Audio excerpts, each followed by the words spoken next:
Victoria Woodhull. She was born Victoria Claflin, September 23, 1838, in Homer, Ohio. She died June 9, 1927, in England. She was an unconventional American reformer who at various times championed such diverse causes as woman suffrage, free love, mystical socialism, and the Greenback movement. She was also the first woman to run for the U.S. presidency. Born into a poor and eccentric family, Victoria Claflin traveled with her sister Tennessee in a family medicine and fortune telling show, offering psychic and other remedies to the public. Even after her marriage at the young age of 15 to Canning Woodhull, she continued to give demonstrations in clairvoyance with her sister. After divorcing Woodhull in 1864, she was said to marry Colonel James H. Blood that same year, who introduced her to a number of 19th century reform movements. In 1868, moved by a vision of Demosthenes, Woodhull claimed, the sisters traveled to New York City, where they met the recently widowed Cornelius Vanderbilt, who was interested in spiritualism. He set them up in a stock brokerage firm, Woodhull, Claflin and Company, which opened in January 1870, and in part through its novelty and through larger part owing to the sisters' native shrewdness, was quite successful. With their considerable profits, they founded in 1870 Woodhull and Claflin's Weekly, a women's rights and reform magazine that exposed such causes as a single moral standard for men and women, legalized prostitution, and dress reform.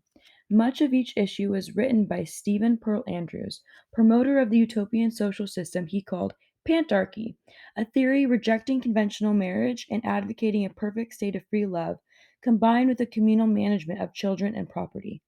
Woodhull expounded her version of these ideas in a series of articles in the New York Herald in 1870 that were collected in Origin, Tendencies, and Principles of Government, 1871.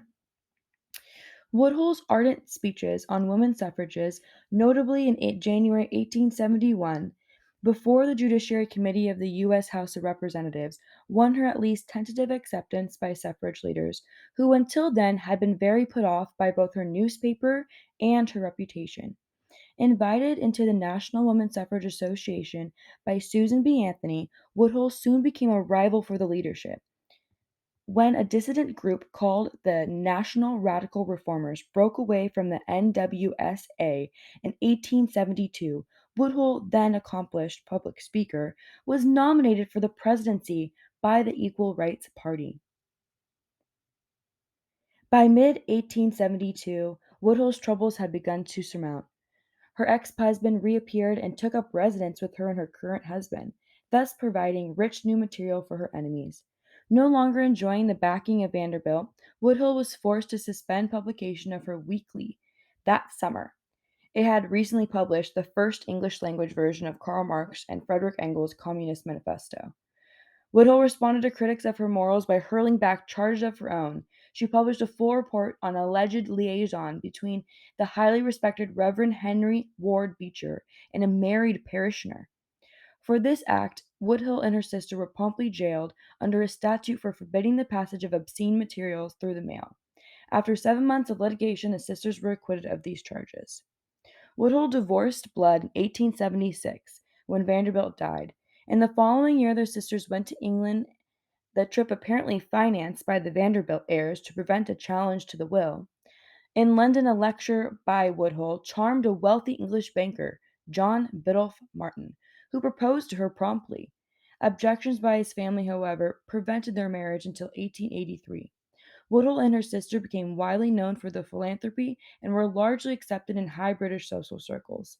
Woodhull's later publications include Serpiculture, or Scientific Propagation of the Human Race, 1888, Garden of Eden, and The Human Body Temple of God.